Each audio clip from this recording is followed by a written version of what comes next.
Hello everyone and welcome to episode 3 of the Daddy Brigade podcast. I'm Keith the Bearded Tank.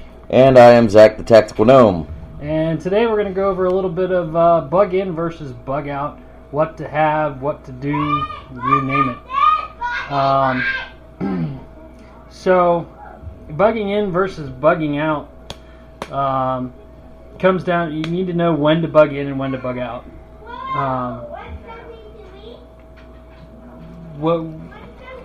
What do you think a scenario would be where you bug in? Bugging in is like if you're at work and you have like a natural disaster or not so much in our area, but like an earthquake or tornadoes or something where you have to come into a location. So like say you're at work, so you got to come home and get through debris or closed roads or navigate through that stuff. That would kind of be a bug-in scenario. Or in like a proverbial shit hit the fan situation where you've got to bug into an area to where like you're meeting up with people, like such as another AO or like a rally point that you've set up with friends and stuff. Basically bugging into that area, you have to actually make it in to that. So I would consider that bugging in. Yeah. Even though you're still bugging out of what area you're in, you have to bug into that area. Yeah, you want to bug into your home or your set location. I see bugging in if a situation were to arise and it's a better chance to stay alive to stay home than it is to go to your secondary location. Yeah, I'm staying put. Which, yeah, I guess you can look at that as bugging in as well. Yeah, I mean, like, in an earthquake situation, you're trying to get back to your home, but it's more, depends on the situation. I mean, if you're in an office building and, you know, there's an earthquake going on, you're more likely to stay alive, I think, staying semi-stationary where you're at. I mean, depending on the building or whatever, than trying to traverse the streets while it's going on. Well, I was more saying after the earthquake was over. Yeah. Whereas bugging out, like, I mean, bugging out would come into, there's a fire like 2 minutes from your house and it's going to engulf your house. You're going to need to get out. It's especially with all, like, you know, that would be, right now we have, me and the wife have a friend that actually got evacuated because of the fires out in Cali. Near the one naval base, so yeah. They're currently in a hotel, but yeah, she's been commenting it's pretty bad out there. Yeah. I mean, if there's rioting out in the streets where you're at, I mean, something were to go wrong, I mean, you're definitely not going to want to go out. Carry a big boomstick. Well, yeah, a big boomstick. That's part of the kit that I would definitely want to have. But yeah, I mean, bugging in and bugging out, it's dependent on the situation. Whichever gives you the best chance of staying alive. That's the number one goal in any of those situations, is to stay alive. If it's better to stay put, you're going to bug in. You're going to stay put. If it's better that you get the heck out of Dodge, you're going to bug out and get to wherever you need to go. Yeah, and we both have two different perspectives on the term bugging in. But yeah, that technically would still fall under bugging in, is staying put. But yeah, it all comes down to what is best for you or what is best for your family in that situation, what needs to be done. And, you know, like you had said, if it's a riot in the streets and you're better off being at home, then you're going to stay put and defend what you have there until that time comes that you're like, okay, we can no longer stay here. We got to go. Yep. And with both of those situations, you got to have procedures and protocols that not just you know and practice, that your family knows and practices, and make sure they're on board with it. Because if you have to get out of your house, you know, you have to go somewhere, you bug out, but your wife and kids are freaking out and don't want to, and they don't know the procedures and protocols that you've practiced to know that you need to get out, it's going to cause you a heck of a lot more trouble. especially we're the daddy brigade because we're both dads. We both have families, and that's a big importance. It's not just down to the individual; it's the family as a unit. When you got to set bug in and bug out procedures and protocols. Procedures are the things that have to get done. What you're going to do, what you're going to grab, how you're going to get out or get back in, and the protocols are basically. Should this happen, then you enact these procedures to, bug in versus bug out. If this happens and you're in the middle of bugging out and then this happens, these procedures then need to be kicked into gear. And part of those procedures and protocols is you need to know where you're going to go, have things set up ahead of time, pre-plan. I mean, nobody wants to see the worst happen, but you plan for the worst and hope for the best in most any situations, especially when you have, like me, 4 kids running around. Glasses are going to get broken, plates are going to get broken. You plan for the worst, but you hope for the best. You teach the kids and you practice it enough. It's just like with dinner time. You start them out with small plastic plates so they learn how to take care of their plates, how to carry them, put them in the sink when they're done. So when they get older, you can graduate them into using the glass plates like everybody else. Like us. We have a set of glass plates and we have a set of kid plastic plates. Corelware. Yeah, those still break. They do. Yes, they do. But you really have to chuck them into the floor to get them to break. Harper's broken at least 2 or 3. I think we had 2 break. Yeah. But they fell from the top of our cabinet to the floor. Yeah. But it's just like that. The whole family's got to be on board together with the plans that you have, the procedures, the protocols. And along with the planning, you need to have gear, for lack of better terms. Each person should have a bug out bag, or a go bag, a ready bag, and each person can carry their own bag. That way, one person's not focusing on carrying everybody's and it wears them out. Because you can only handle so much as one person. I know a lot of guys will sit there and be like, I got to take care of my family, so I'm going to have this for this person, this for this person. I'm going to have all this stuff for everybody. No. I have a 7, a 5, a 3, and a 1-year-old. The 7, the 5, and the 3, they can carry their own backpack. Their stuff's smaller, they can carry their own stuff. Well, the 1-year-old, that's probably going to be a mixture between my bag and my wife's bag, because he can barely walk. He can't carry his own bag. But, just get him a cute little backpack and have it sitting by the door or, whatever that has an extra set of clothes. Because basically a bug out bag, you want 72 hours worth of stuff. And you can fit 72 hours worth of stuff in a 24-hour truck. Oh, yeah. I've done it. And 72 hours worth of clothes doesn't mean you need 3 changes of clothes. Yeah. You need 1 full change of clothes and maybe 3 pairs of socks, and maybe an extra pair of underwear for the kids, because you can go 3 days without changing underwear. Not that you're not going to be, you might smell like a hobo, but you're going to be alive if you've got your bag. You don't need 3 pairs of underwear. Like my bag, I have a full change of clothes, which is a shirt, a pair of jeans, and a pair of underwear and a pair of socks. Now, and it's all, I forget what they call it. The military roll? The little military roll. They roll it up and fold it. Yeah, you fold the shirt up, put the pants on it, you put your underwear in the middle, and you lay your socks down, roll it up, and then you fold your socks over the end. And it comes down to that big. Okay, you can't see it. But it's think about probably a medium-sized Euro from the fair. Yeah. So probably 4 or 5 inches wide by about 4 or 5 inches tall. Yeah. I'd say 6 inches wide. It's a roll that's 6 inches long with about 4 or 5 inches in diameter, and that's a full change of clothes. Now, see, you're one up on me because I have not done any of this in a while. Yeah, I'm the only one that's done that in my house. The reason being is my little boy is growing like a bad weed. He's turning 5, and people have already mistaken him for 6. Yeah. So And his clothes change on, like, the sizes change, like, on a monthly. Yeah.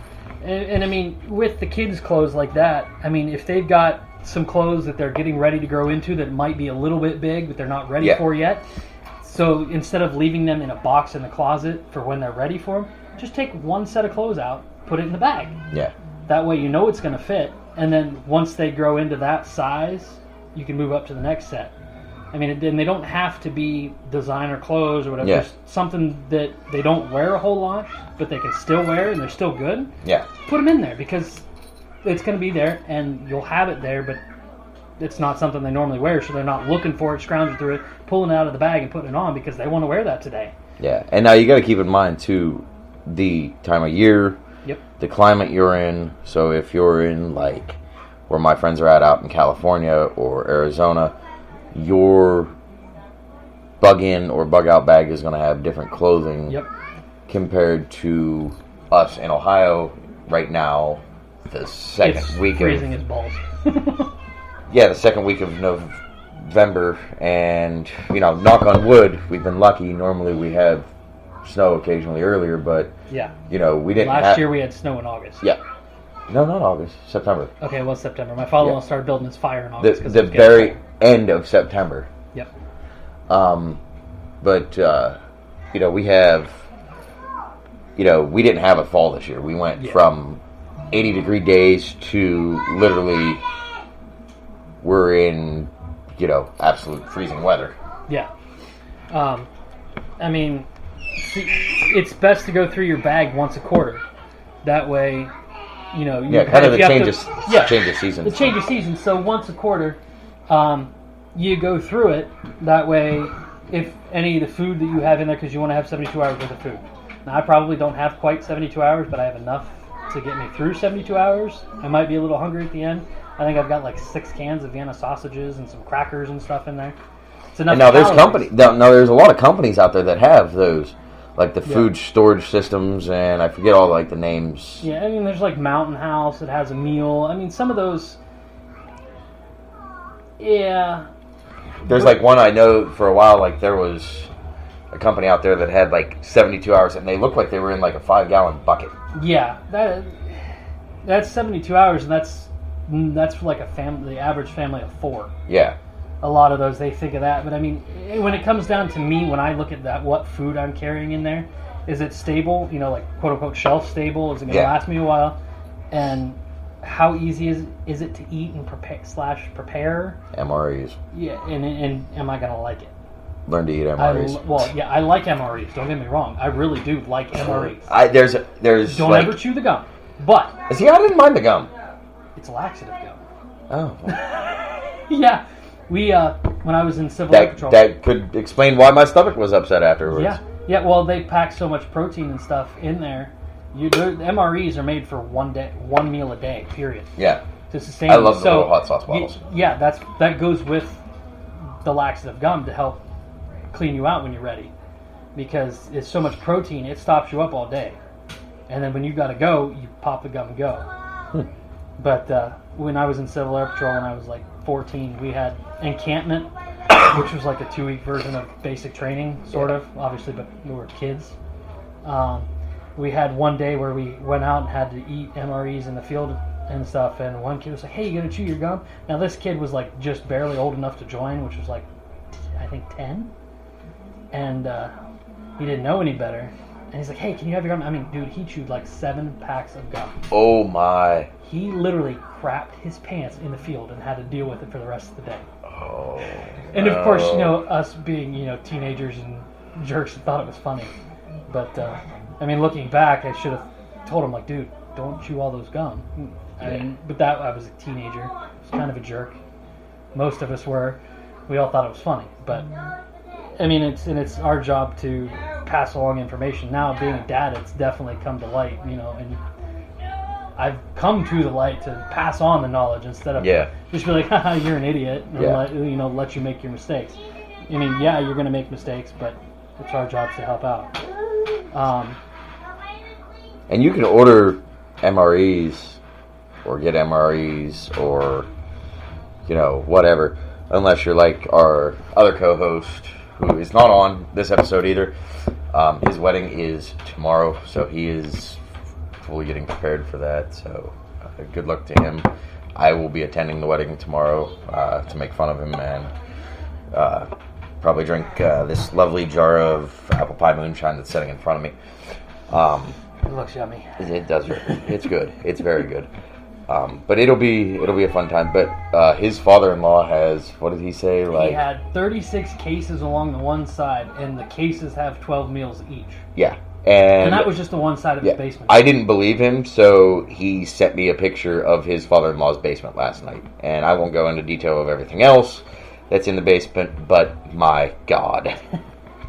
That dude has food for days. Yes. Okay, weeks, maybe months. No, years. I'm about to say at least he has probably 1 year supply with everybody in the family. At least a 1 year supply for everyone. Wow. So. And I think that's like eight or 10 people. Wow. Yeah, definitely got his stock up. Yeah, I mean, along with food and getting into where you got to have bug in, you need to have your food saved, your food store at your house too. I mean, start with an extra month of food. If you go into the store, say you eat 2 boxes of Kraft mac and cheese a week. When you go to the store for the week, instead of buying 2 boxes, buy 3, 4 maybe, and put the 2 extras away. They're cheap. You can buy them. Exactly. You can buy most like store brand, so not like Kraft, but like Giant Eagle or like store brand mac and cheese, like Walmart's like Value Time or whatever. Yeah.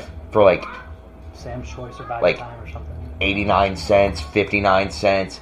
It's the same freaking mac and cheese. If you look and see how they make that, it's the same mac and cheese they put it in a different box. Yeah, that's literally all it is. Yeah, and I mean, in the boxes say packaged and distributed for Giant Eagle by, and that goes for the same for like medicines. If you look like at allergy medicines, like it'll say same active ingredients as Zyrtec, and it's like, okay, yeah, I'm gonna buy this. Yeah. Not because I'm a cheap ass, but I kind of am. It's the same stuff, and it's cheaper. But it's like $6 cheaper than Zyrtec. Yeah, I'm gonna buy this. Oh yeah. And it works just the same. Yeah, I mean, because if you folks can't tell, I have terrible allergies. I'm just getting over a sinus infection, so. Yeah, the wintertime kills my sinuses. I'm stuffed, and I probably have to spit out phlegm every morning. Oh, I've been doing the whole cough up. Oh yeah, like mine's borderline throwing up because of it. Yeah, mine got to that yesterday because it was finally breaking up. But that's just the way my sinuses are. I can't take any OTC allergy medicine. I was on Claritin for 6 years when I was a kid when it wasn't over the counter. Ah, yes. So my immune system said, "Oop, yeah, we're not going to let that work anymore." Did you try Zyrtec? Yep. Claritin? Yeah. Zyrtec, Claritin, Allegra, none of them work. How about chloral trimethamphetamine? I have not tried that.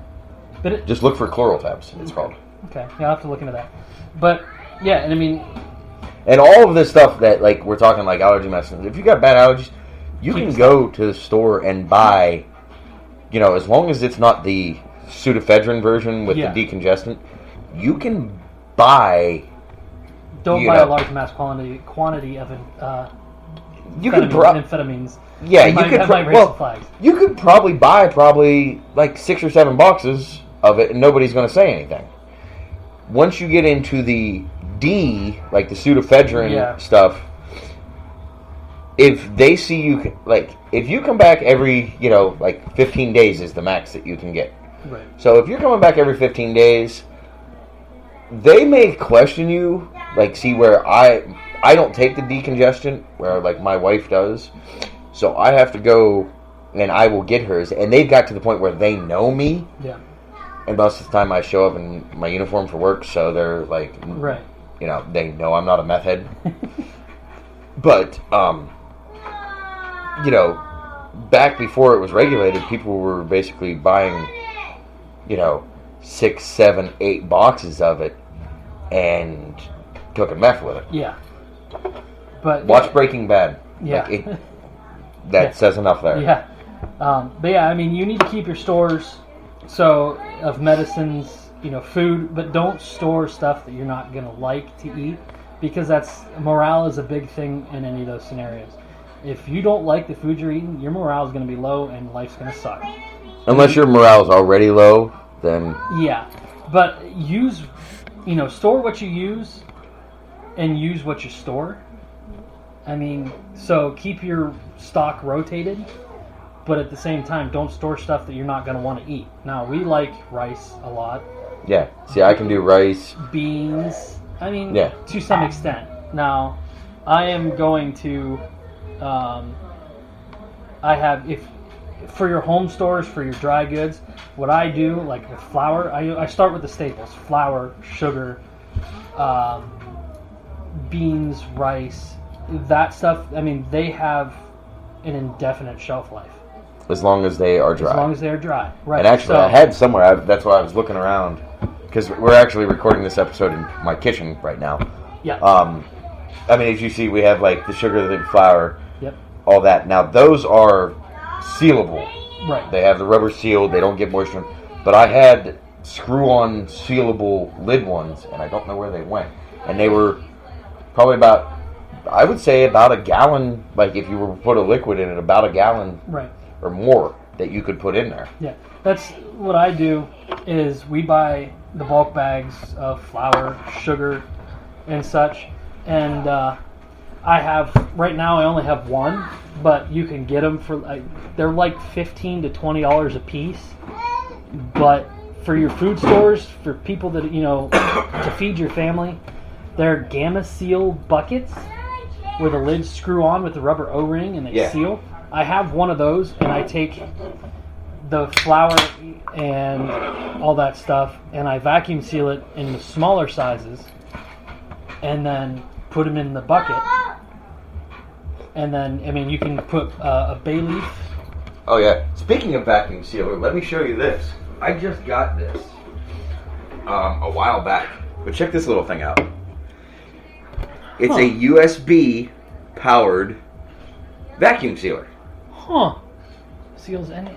I would like to see how well it works. I have not tried it yet, but... I can definitely see how it would seal, but... Well, I'm going to try it here soon. I don't know if it actually vacuums. I know it seals. Bag resealer. It's definitely a sealer. It's definitely a sealer, so I guess... you don't have to vacuum seal it. If you... Well, most people, if you're smart, and the poor man's way to vacuum seal is you leave a corner open, you seal it down, and you suck all the air out with a straw, and then you seal it up over. I've done that for years and years. But yeah, I vacuum seal everything. You can even just seal it if you put a desiccant packet in with your stuff too. And then you put a bay leaf in the bucket. Keeps if for some reason bugs were to get in, that deters the bugs. Oh God, my wife has bay leaves and everything, and I seem to be the guy that finds it.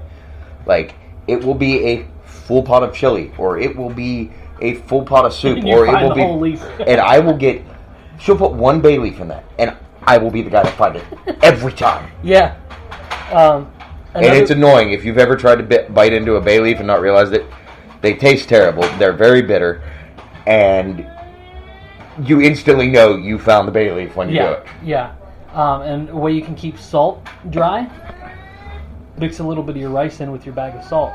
Yes. I can't tell you how many times I'd get frustrated at my great-grandparents' house because they would actually put rice in their salt shaker. Yes. And actually, a lot of restaurants do that. Yeah, and it would get to the very end and make a little bit of salt coming out, and then you'd see something sticking out the whole... What is... Oh, I got the darn rice. I'm out of salt. Yeah. But, you really, for an average house salt shaker, need like two or three pieces. 3 grains of rice, yeah. People go overboard. Yeah, that you do.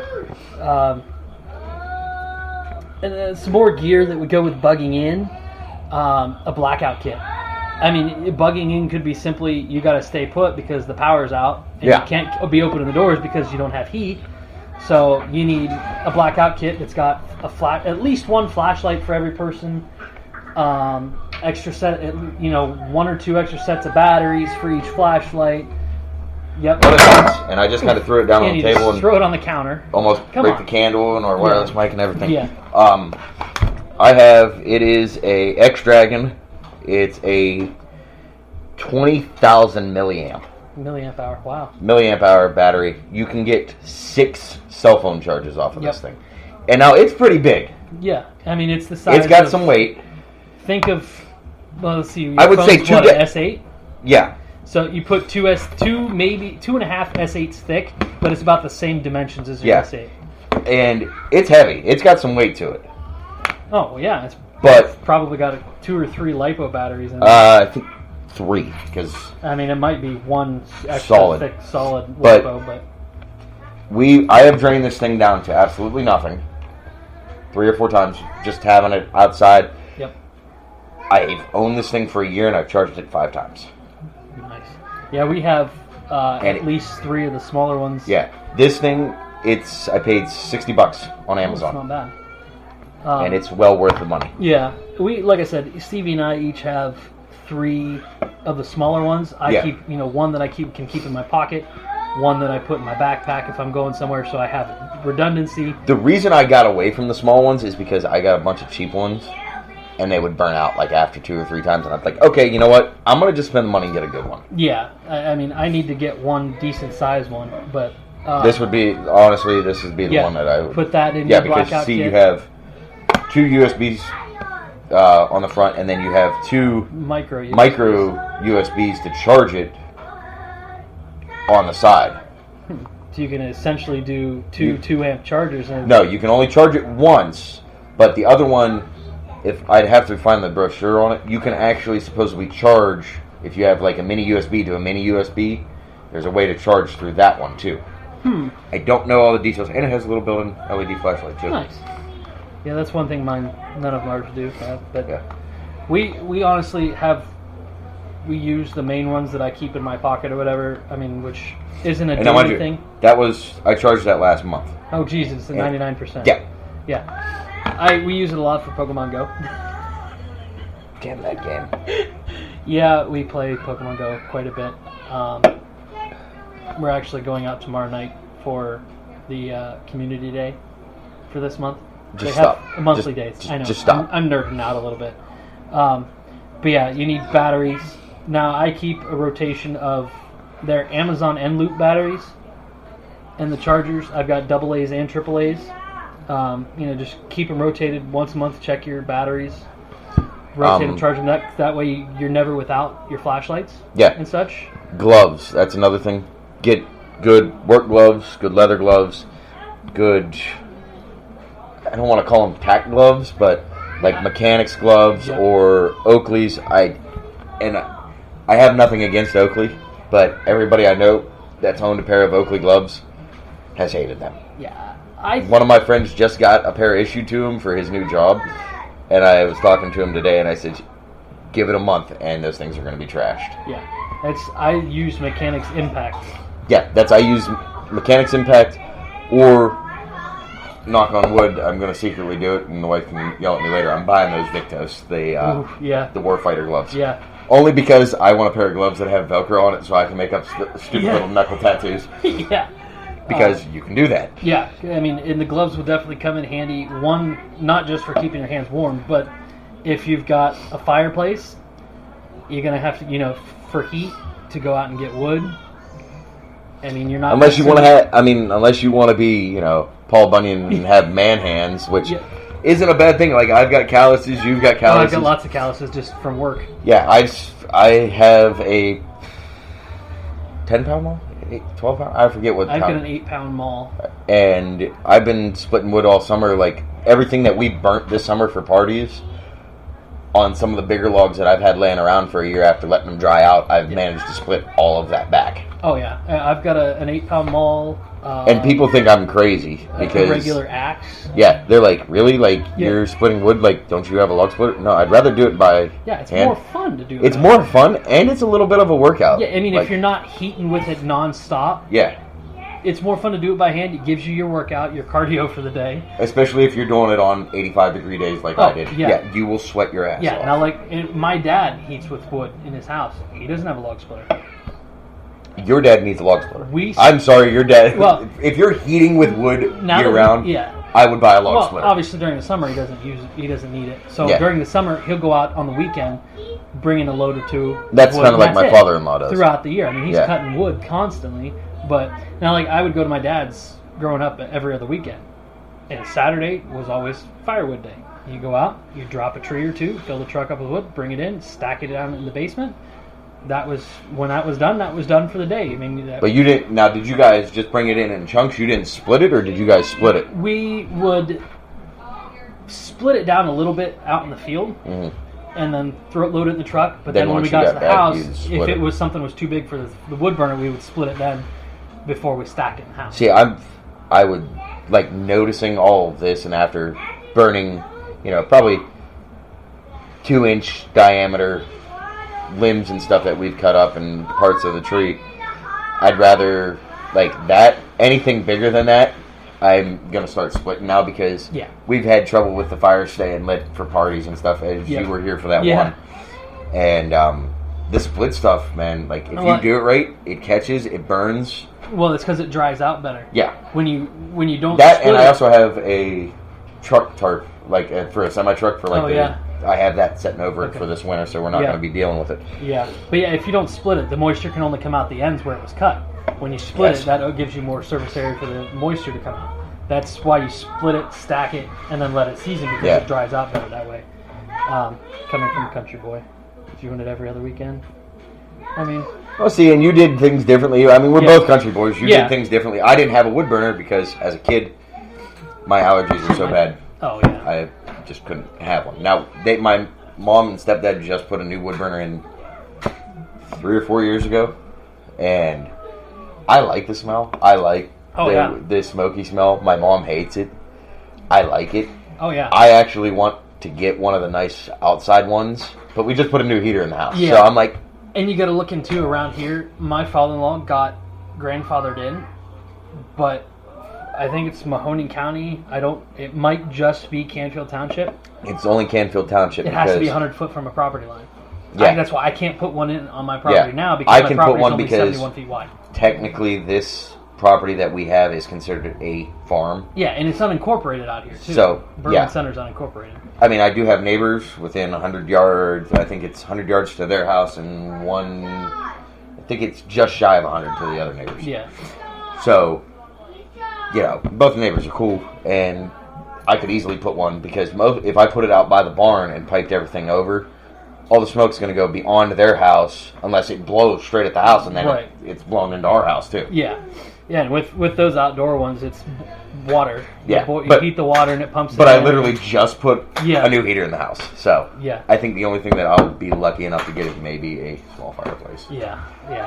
Well, that's the other house has a cast iron stove in the living room. Yes. Yeah, my wife's super excited about that. That's another thing you got to keep in mind. Heat. If you're powered to go with your Blackout kit, what are you going to do for heat? Granted, we have a gas furnace, but it's got to have power for the blower. Pilot and electric for the blower. Yeah.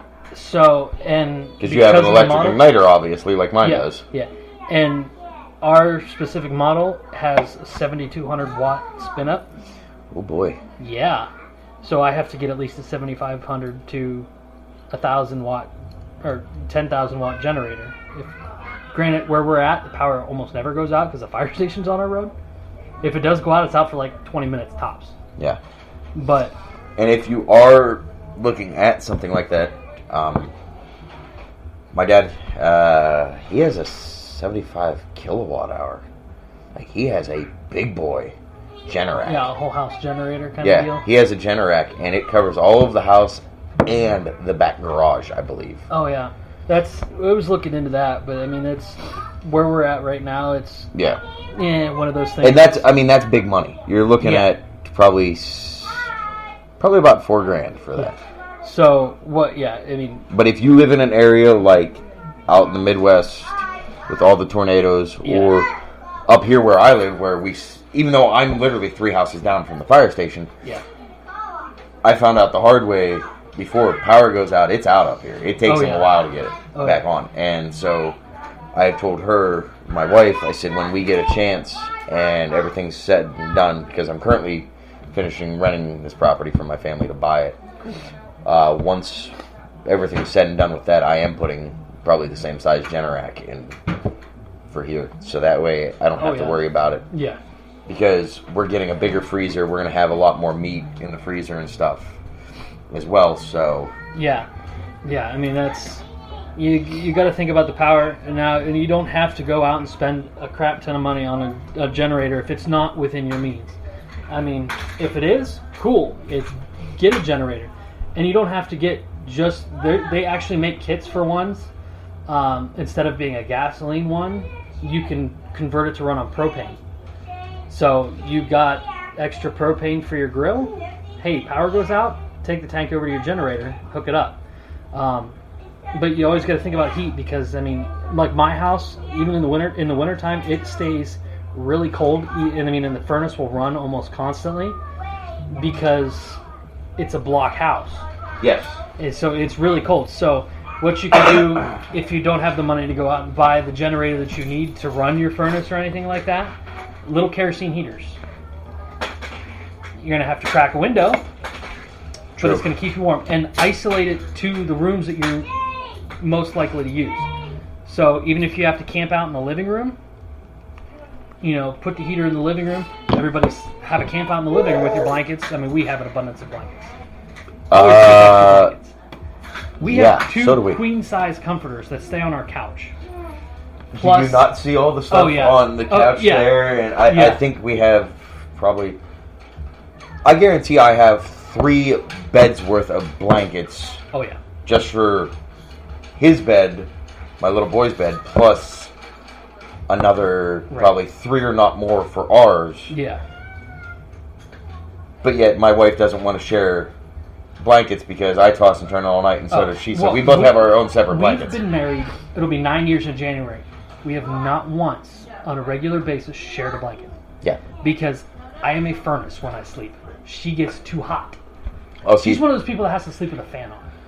See, the reason I like to do that, I wish we had a ceiling fan that I could turn on low, even in the winter. Oh, no, we have a little fan. See, I feel like I breathe better at night. Yeah, I mean, I would rather be warm than cold. She would rather be a little cool. Well, see, now Tanya will laugh at me because come summertime, we have one of the window fans with the dual fans. I will crank that sucker, and I will still sleep under a comforter. Oh, yeah.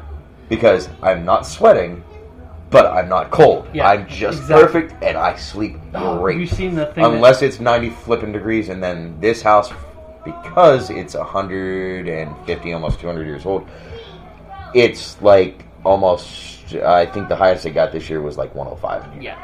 Have you seen the little things that go on the bed that come up and blow into there to keep you cool? It's like an automatic temp control. Yeah, that's... Like it blows heat and cool. Yeah. It's like, oh, that'd be perfect for her. It's a good idea, but it's a bad idea. Yeah, good and bad. I'm sorry. Anything that is electric next to your bed or attached to your bed is a bad idea. Because, I don't even like electric blankets. Yeah, no, because if it shorts out, like, you're literally just going to burn up like that. Yeah, we have, they call them warmies. They're like the stuffed hand animals. No, they're stuffed animals, but they're filled with, I don't know if it's, I think it's flaxseed or something. I'll have to ask. Are those the ones you throw in the microwave? Yeah, you put them in the microwave for a minute and it warms them up. Dude, they stay warm for a very long time. And you wouldn't think that little bit of heat, but it helps a lot. My wife's grandmother. Down by your feet. Yeah, my wife's grandmother made us those, and she used corn. Yeah, you can use corn. And they're great also if you have like tight muscles in your back and neck. You just lay it over your shoulder and just like. Yeah. Oh yeah. The ones we got have lavender, dried lavender. Nice. Flowers in them. So when you warm up, it smells like lavender, and it helps the kids sleep like you wouldn't believe. You warm them up for a little bit, you get the nice lavender smell, and the lavender will knock them out. Wow. Now that we've got off topic a little bit, because now we're like... Hey, comfort is key in any situation. I mean, if you got family and the power's out, you want to keep them comfortable. Because you got little kids, they get uncomfortable, they turn into little demons. Don't live in a 200-year-old house in the middle of friggin' summer. Well, that's our house too, just because it's all jacked up the way it was insulated and stuff. It can get pretty cold in the wintertime and pretty hot in the summertime, just because the insulation upstairs is all jacked. But, yeah, I mean... You have insulation, though. I have ground-up corn cobs. Oh, that's still insulation, but not as high quality of insulation. That's 20s, 1930s insulation. Yeah. Yeah, your house is a little bit older than mine. My house was built in 41. Like we were talking earlier, I believe this, because it was originally a schoolhouse, was built in like the 1850s. Yeah. Because it got moved to this property where it's sitting in 1916. Yeah. But you got to have the stuff that will keep you comfortable in the house that you have. I mean, no, granted, I'm probably going to have more blankets in the wintertime than somebody that's in a 2-year-old house. Yeah. Because I guarantee their house is going to stay warm. Whereas mine, block, no insulation downstairs, it gets kind of cold. But, yeah, I mean, isolate yourselves to 1 or 2 rooms if the power were to go out and you don't have heat. So you have your heater in that one room. See, I would really say, instead of isolating yourself to 1 or 2 rooms, isolate yourself to 1 floor. So if you have, like, how my house is set up here, where I have a kitchen and dining room. Yeah, but yours is pretty open that way. Yeah, I have kind of like an open, little bit open concept. Kind of the way mine is too. Mine would be limited to the downstairs, but I mean, my downstairs has the living room attached to the kitchen with a big archway, and the only room downstairs that we would close off would be the bedroom in the back corner. Now, my house has literally like a 25 by 25 footprint. Yeah, your house is super tiny. Tiny. And then the bathroom's attached right there to the living room, too. Yeah, so... So, I mean, yeah, but I mean, in a bigger ranch house, isolate yourself, close off all the adjoining rooms around the outside, you're gonna have a bigger living room. Relatively stick to the living room, close all the other doors off, keep the heater in the living room. Yeah. Try not to go in those other rooms unless you have to, just for the sake of saving heat. Yeah. Now, if you're in, like, a, proverbial shit at the fan situation, riots and stuff like that, then you also have to keep in mind you want to stay away from rooms that have a lot of windows. Yeah. Blackout curtains. Blackout curtains. We actually have some blackout curtains in our house. Plywood. Plywood is a wonderful thing. Unfortunately, you're going to ruin the inside of your house, because I would not recommend putting plywood on the outside only. I'd be putting it on the inside as well. A quick, easy thing that you can hide behind curtains, take a PVC pipe, like a 3-inch pipe, cut it in half. Mm-hmm. Or not quite, you want to cut it to where it leaves a gap. So, like, cut a couple inches to where it still wraps around, put one up above and one below the window, and you can just slide the plywood in there. Ah, yes. Just enough, and then you cover. I think my friend did that in his first house for makeshift hurricane shutters. Yeah, I mean, down in Florida. Granted, it's not going to protect against large, fast-moving projectiles or anything like that, but it's going to help block out light and keep yourself isolated. If you've got windows, like my living room has 1, 2, 3 windows in it. Now the tricky part is going to be the sliding glass door in the back of the kitchen. Big sheets of plywood. Yeah, I mean, it's going to take 2 full sheets of plywood. 2 full sheets of plywood. Probably 3 just to give overlap. Yeah. And it's got the wood frame around it, so yeah, you pop a few screws in there. Whoop-de-doo, when you pull it out, you put some wood filler in it. That's me, being in the construction. I don't really care. I can fix it. Yeah. And I mean, that also goes into like the bugging in and bugging out. If you have to bug in and you're staying put, barricades, like if you're, for whatever, like if it's that type of situation, right. like riots in the streets and like if you're gonna have a Ferguson, in where you live, like if they're gonna riot in the streets and burn down businesses, and you're gonna stay in place, you've got to have barricades against doors, but you also need exits. You need exit strategy that goes with the procedures. So I mean, in that too, and with a fire in the house, you got to know. It's just, I mean, you got to think about bugging in with that stuff and the procedures, just like you would plan for a house fire.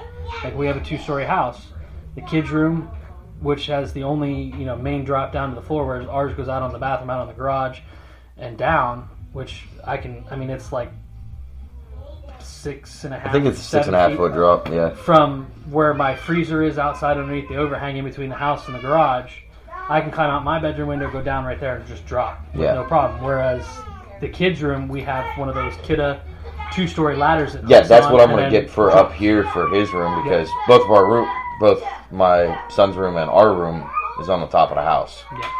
And so I'm going to get one for his room because it goes out, his windows go out to our secondary roof, which is over our laundry room and our back entryway, and then down to the ground.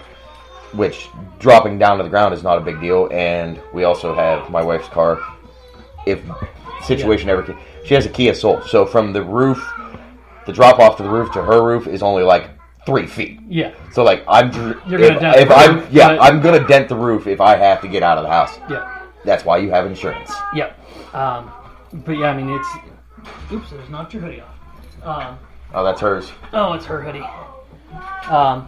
But I mean, yeah, you got to practice it and make sure your family's on board and know what you're gonna do.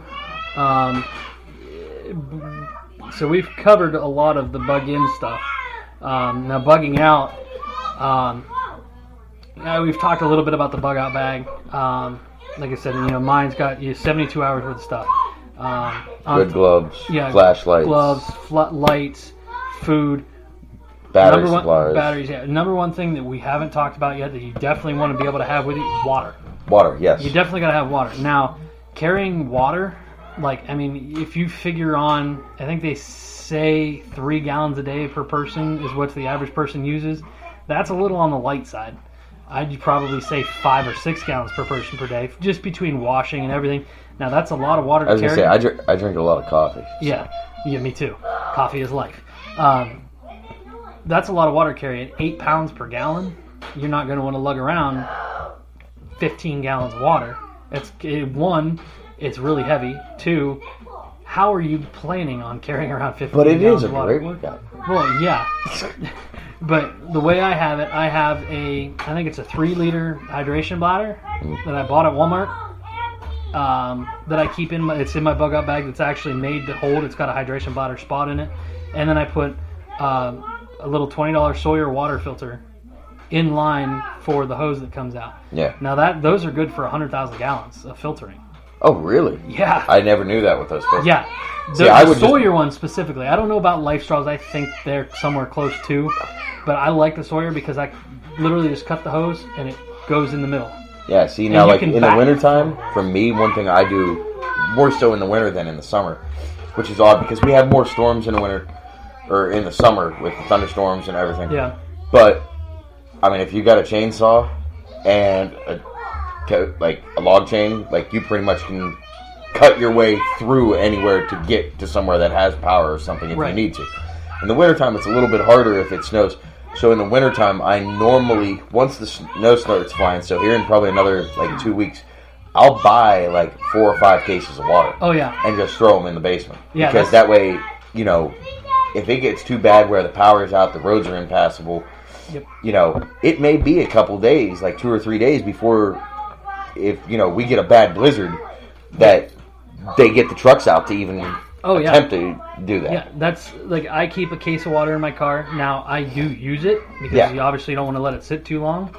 And I think it work 8 months, something like that. I don't know. And with what I mean by buying all that, rotate it out. So say, our winters in Ohio start about right now in November, to sometimes end of April. Yeah, sometimes the end of April. Not always, but, it's still chilly in April, and we've had snow in April, the beginning of April. I had snow on my birthday on the 24th. I've actually had snow on Easter. I bought it.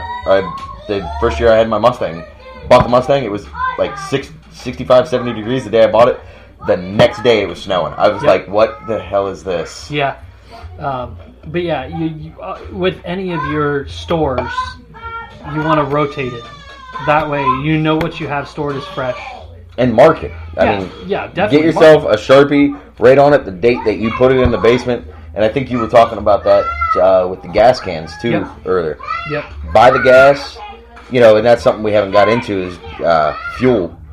But if you buy a quantity of fuel, 5-gallon jug, fill it up, mark it with the date, and do that every time you go to the gas pump. Throw an extra once a month. Yeah. So, really? You think once a month? I would do it every time I went. If I was going to really fill up everything. Well, you can do it every time you fill up, but for your store of gas, you do it. You get 12 5-gallon gas cans. Which are what, they're like $16 anymore. And with the the fuel safety ones, yeah. Yeah, you can find them cheaper. And for anybody that wants to know a little hack, I've got around that hack. There's 3 different ways around that hack. One, if you go on eBay, they still sell the old fuel cans. Oh yeah. Well, 2, you can buy just the old nozzle. You can buy the old nozzles. Yeah. 2, if with these new ones where it doesn't have a vent, I have a 5-gallon can that there's no vent on. You can buy the little vent tabby thing. I found it a lot quicker way. Take a drill, like tiny, like 16-inch drill bit, very tiny. Drill a tiny little hole right in the handle, and it allows enough air to get in there that it won't cause any issues, and you don't have to worry about leaking or anything. Yeah, one thing I did, I have a little 1-gallon can for the chainsaw and the weed eater. Yeah, that's what I have. The ones because the new ones, they don't have the little lever. You got to pull the tab and pull the lever down. You push it on the outer part when you're putting the gas in. That's my 5-gallon can has that. Push that little end down, snip that little end that comes up off, and that outer piece will come off, and it's just a straight tube. You can take it off, and the insides will come out. Oh, well, I guess I know what I'm doing. Yeah, I mean, you can find the older ones, but there's a lot of the way those store those is kind of a pain too, because it allows more outside contaminants to get in. Yes, and there are a lot of, as I'm doing air quotes here, hacks to bugging in, bugging out. Little things that may work for you, may not work for other people. Right. And this whole podcast, really, it may work for one way for, like I said, somebody in Arizona or California dealing with forest fires and earthquakes versus somebody in Florida dealing with hurricanes versus us up north here dealing with blizzards. And, and then everybody kind of has to deal with the whole civil unrest. Should there be a thing, that kind of, I think, would be kind of unanimous thing across the board. Everybody kind of is the same. Yeah. But it's not going to be, because everybody's bag's going to be different. Yeah. Everybody's kit's going to be different. I listen to a lot of the survival podcasts by Jack Spirko. He's in Texas. He's been doing it since like 2008. Yeah. But when he has listener call-in shows where people can call in and ask him questions, and he'll go through and answer. And a lot of the time, his favorite answer, which nobody likes to hear, is "it depends." Yeah. And the sad thing is it's true. It all depends on the situation and your circumstances. They did a bug in, bug out podcast on primary and secondary, which I'm a big fan of those guys. And Matt does a great job of hosting that show. Yes, he does. And they did an episode on bugging in, bugging out. And the one guy they had on is actually lives in Mexico City. He's tied to the embassy or something. And now he can't carry a firearm. And that's another thing we have not even touched on. Which, really, it's a simple thing with the firearm is what can you carry? Yep. What are you allowed to carry legally? And what is personal, how much you're going to backup ammo you're going to carry. If you're going to carry 1 mag, 2 mag, a box in your bag, if you're bugging out, carry as much really as you're going to need or as you think you're going to need. Yeah, and I mean, even with that too, you're going to do it relatively covertly in a situation like that. You're not going to want to run around in a plate carrier with, 6 AR mags, and I know some of us might.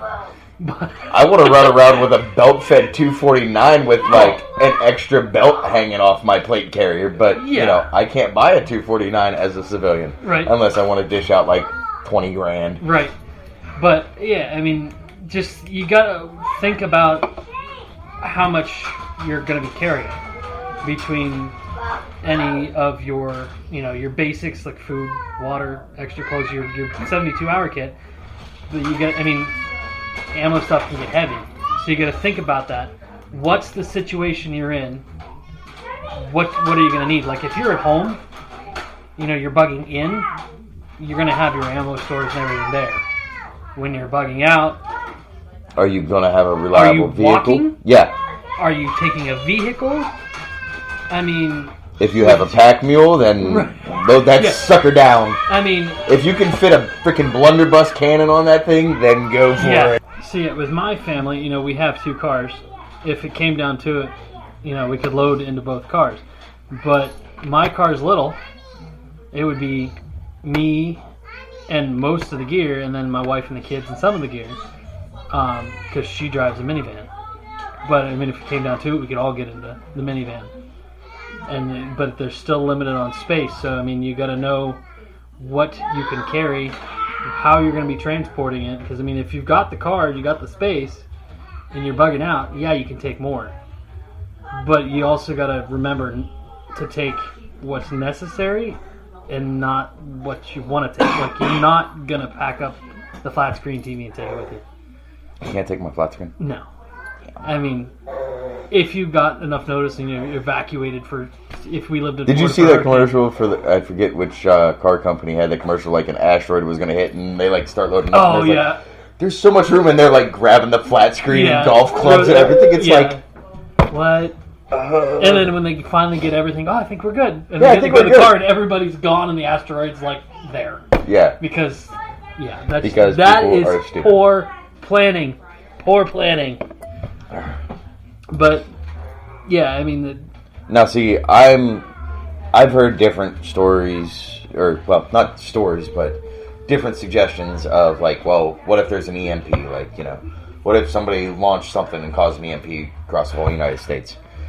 I'm actually in the process of looking at buying a K5 Blazer, one of the old military surplus ones. ooh, But it's not going to be stock. The Cut V. Yeah, it's not going to be stock. Oh. It's getting a King or Fox suspension put underneath it, probably 44s, and possibly an LS. But the reason I don't want to do an LS is because of the computer system. It can fry the computer You system. need something. So I may try to get a diesel Yeah. that's in it and then pump it up with a turbo or something like that. Oh yeah. But it's going to be on a lift and something. Oh yeah. Something It's you going to be can a get mud around. toy, but it's going to be a fun. It's going to be my bug out vehicle if I need it. Yeah. Yeah. I mean, the effect, the likelihood of an EMP, relatively small, but it's still a possibility. Like I said earlier, plan for the worst, but hope for the best. I mean, if it's our in your country means, keeps pissing off all these other people left and right, like, yeah, and like I said, I don't want to get into politics, which I know we're going to eventually. it's going to come in a little bit But, eventually. But like, eventually some country's going to get sick of freaking Trump's shit somewhere, like, and be like, oh, okay, boop, and, like, we're going to have to deal with some shit. yeah. And it I would be- personally like the guy. I don't like everything that he does, but yeah, you're never going to like he's better than the everything. other one that... Yeah, we won't get into just that. won't go there. But yeah, I mean, the eventuality is a possibility. And if it's in your means to build, like a pre-70s K5, 75 Blazer or something that has no electronics in it whatsoever, go for it. It's going to still have electronics of some sort. Yeah, but you're going to build a Faraday cage to keep your electronics in. Well, most vehicles had electronic fuel pumps, not manual fuel pumps. Right, that's why I said the older ones. 60... I don't remember what year. 60... I want to say, I think pre 65, I think everything I had. wonder how well a Faraday cage would work on the scale of a garage. Probably not. Yeah, I don't know. That would be pretty extensive. Yeah. I mean, I know you can use like a trash can and Mylar bags and Yeah. then plastic bags and seal it. And if anybody knows the K5 Blazer and knows what I'm talking about with building one, if you don't, go look up B.J. Baldwin, who is he races the off-road trucks. I don't know. Baja? The Baja trucks. He's raced the Baja 1000. He has a K5 called Loki.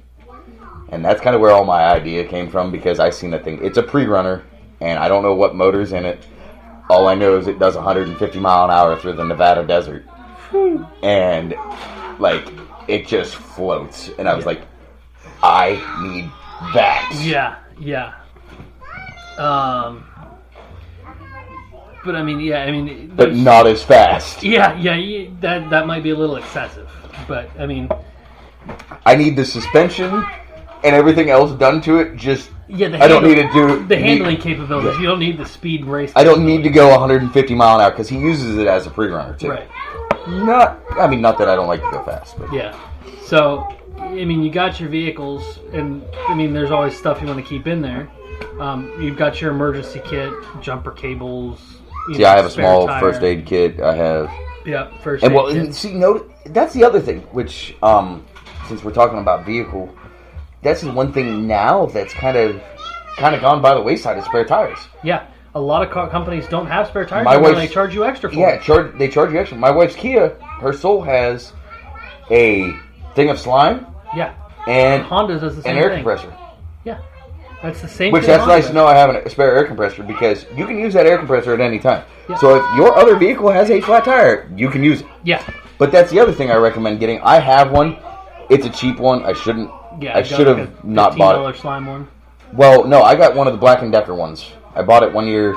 I bought it for myself for Father's Day. Right. It's got a jump pack, air compressor, power inverter. It's got all the fun gizmos and gadgets that you would need. The problem is the battery life on it blows. I mean, I have had this thing set on a charger for 24 hours, and it's still not full. And the battery like blows. Yeah. But if you can get a good one, and they're about $150, $200 for a good one, they're great things to have because you can take it outside, like where I have no outside electricity. Well, we do now because of the barn. Right. But prior to that, I had no outside electricity. You could take it out and plug your cell phone. That had USB ports. You plug your cell phone into it and charge it, Yep. or charge, jump your car or whatever. There's all kind of cool little Yeah. features on it. Yeah. It's just the battery life blows. Right. I mean, mine is a 12-volt one you plug into the cigarette lighter that I keep in the trunk. It's got the light, the compressor on it. And what I did is I bought one of the Marine 12-volt outlets that you can mount wherever. It's got the little mount piece. And I wired it into my trunk light. Yeah, you showed me that. Yeah. I wired it into the trunk light and mounted it up inside the trunk so that when the trunk's open and I need to, I can plug it in and use it to, whether it be pumping up my tire or somebody else's tire if I see somebody that needs help, because that's the way I am. If somebody needs help, I'm going to help them out. I also have a 1,000,000 candle power spotlight that plugs into it. Yes, you do. Yes, That thing is bright. it is very bright, and it runs on a 55 watt. I think it's an H1 or an H3 headlight bulb for a car. So if the bulb burns out, I can pop it open and change it out. Imagine if there was a way to rig up like an HID, like one of the HID like 8K. Oh, I'm sure there is because they make plug and play. Oh my kits. God, that thing would be bright as hell. Yeah, it would. That would be fantastic. But yeah, I mean, with that, they've got the jumper cables, the spare tire, which I don't have a spare tire in my car at the moment. I wish I did. No, you have an empty space. Yeah, I've got an empty space right now. Trying to think what else I keep in my car.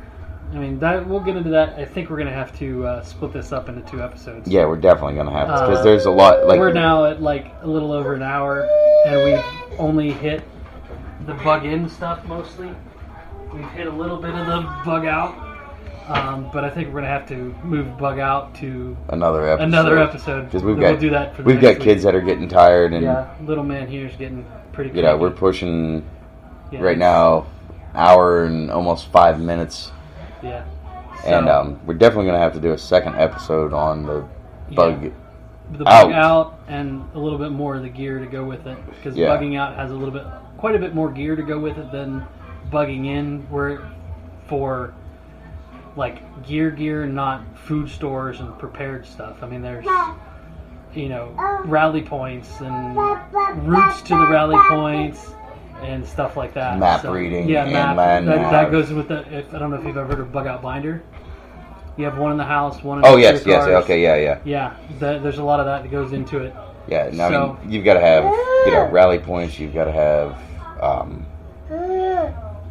land nav maps, and especially if you're in an area. That was one thing they talked about on primary, secondary.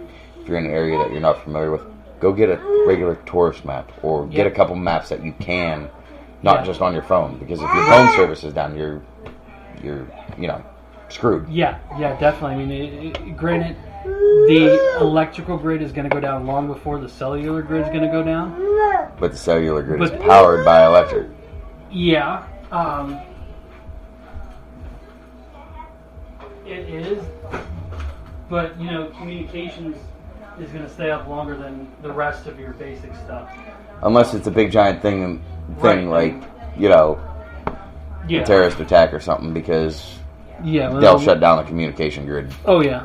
Oh I yeah. mean, faster than anything. Yeah, I mean, we're kind of where we live is kind of not likely to get hit by anything like that. There's not really too much. No.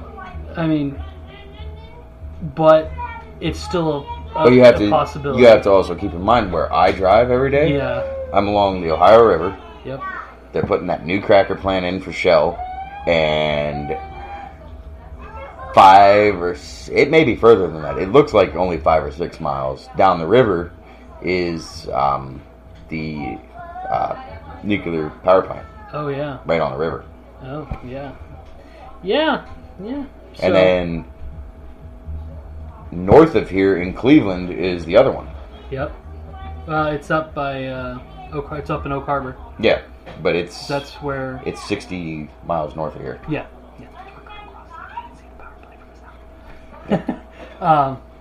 Yeah, but so I think we're gonna call it a night for this one. We'll get into more of the bug out stuff definitely on the next one. Simply because there's a lot more to it than we thought there'd be. Yeah. There's a lot more discussion going on over it, which is good. And really, it's kind of funny because I'm not big in.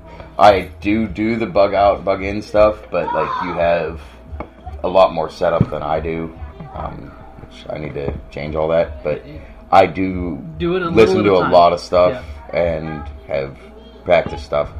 And we'll also get into with the second episode the bugging out, being out in places with active shooters. Yep. Or emergency situations when you're at a concert, a mall, stuff like that. How to set up rally points and stuff like that. Yep. At least that's what I do when I go out. Oh, I yeah. don't know why, but Oh no, I mean it's situational preparedness. and awareness. That's Well, the one thing a lot yeah. of people don't have is situational awareness because everybody's in a 3-foot world Yeah. Yep. and or glued to their phone. But certain people have different levels. Like I have a level because of my job. Yep. So I look at things differently. My friends that are in the military, they have situational awareness further than I do. Yep. And then there's other people that have situational awareness further than them. Yeah. Yeah, I mean, I do simply because I'm probably could be labeled an overprotective dad. Not to the point where, oh, Timmy fell and hurt his foot, blah, blah, no. No, I tell him to suck it up and grow a pair and go on. But more where I worry not about what my family does, but what people Other do with people my do. family. Yeah, exactly. And Yeah. I'm the same way. I know Stevie definitely labels me an alpha male. Instead of, a lot of guys anymore are more beta males. And I'm definitely I know the a one beta. thing that annoys Tanya, my wife, a lot is we'll go to the mall and like I people watch constantly. Oh gosh, yeah. And she goes, "Would you knock it off?" And it's part of my daily routine at my job. Right. But like I'm always watching people, and I can walk through the mall and tell you, okay, yeah, he's carrying, he's got it concealed, he's carrying. And she goes, "How?" It just their mannerisms, how they conduct themselves. And where we live at, we have a lot of gangbangers. Oh, you yeah. know, so you can tell the punk gangbanger that's carrying a pistol in his waistband just be a hard ass. Yeah, I don't. Versus somebody that's carrying concealed, and you can tell the difference because those people were not only watching you, but they are watching you watching them. Yeah, yeah. Like we were at the trunk or treat at Rulli Brothers, and I don't know anything about them, but there was a group there called the Devil Dogs. I don't know anything. About them. The first time I saw them, I believe they're it was the Afro Dogs. The Afro Dogs. Okay, never heard of them. I was going to say the Devil Dogs used to be a military motorcycle club. Yeah, no, they were the Afro Dogs. They're a motorcycle club that I know of, Yeah. but I haven't heard any. Yeah. I've heard of them, but I don't know anything Yeah, of and them. I was like, I kept my eye open a little bit because there are the Southside Soldiers and Oh yeah, another group. and in the area we live, there are some outlaw MCs. I'm not going to go name dropping, No, but I can think of a couple too. I have a few friends a couple of them. Yeah. So I'm going to just keep it at that. A couple too. Yeah, we'll just leave it at that. Yep. But, yeah, I mean, we have, just this week in Youngstown, Ohio, this is, the area we're from, we had 3 people killed in an ambush. Yeah. Gang-style shooting. And there was a woman and a child. A woman and a 3-month-old. Yeah, 3-month-old. I mean, so... Yeah, so there is a bit of that, so you gotta stay frosty. Yeah, I mean, absolutely. I mean... I don't care what you're doing, who swivel. you are, yeah. You gotta pay attention, because if you're stuck in your little world, you're gonna miss some things that could potentially end your life. Yeah. I mean, so. But I think we'll call it good for this episode, and we'll pick up with episode 2. And well, it'll be episode 4 now, but part 2. Episode 4, but part 2 of the Bug In, Bug Out. Of the Bug In, Bug Out.